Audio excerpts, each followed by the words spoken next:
The ones that we've been looking at so far today have kind of been a little bit easier. They've been more like second grade ones where we could take a peek and it was a little bit easier to find the question. But now we're going to do something a little more challenging. This is from one of our third grade tests. So we're going to take a peek at this and we're going to have to restate the question. So the first thing we got to do is find the question. So let's go ahead and read. What do the lessons from Going Away and the Pepper Palace tell you about why people move to a new country? Support your answer with clear text evidence. Can you find the question? This one does end with a question mark. And then we've got to see, it starts with the question words.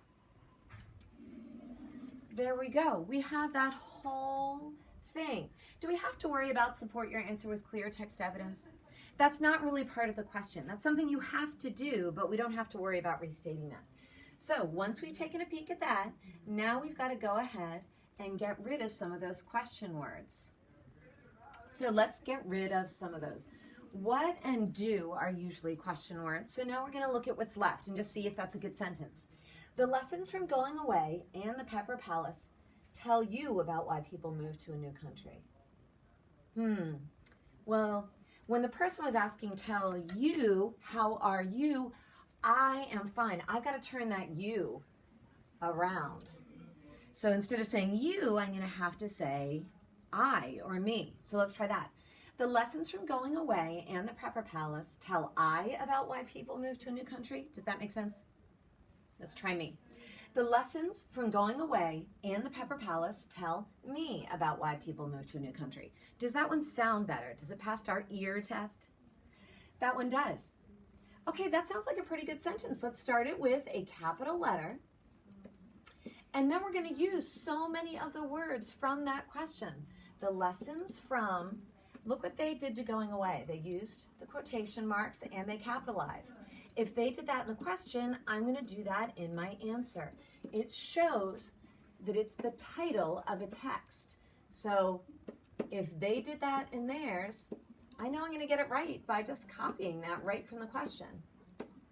So I've written my titles just like they've written their titles. Going Away, Going Away. The Pepper Palace, Pepper tell, and this says you, but remember we've talked about that. How are you? I am fine. I've got to turn you into either I or me. And which one sounded good? Tell me about why people move to a new country. Now, what do we do after we restate? Well, we answer it. But here's the thing. Can you answer that?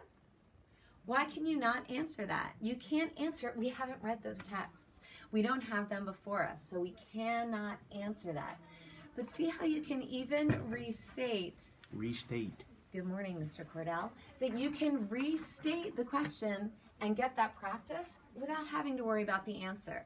You guys are going to keep practicing how to restate. Practice, practice, practice. In order to get better at our race responses. All right, I'm going to give you one to practice in our rotation.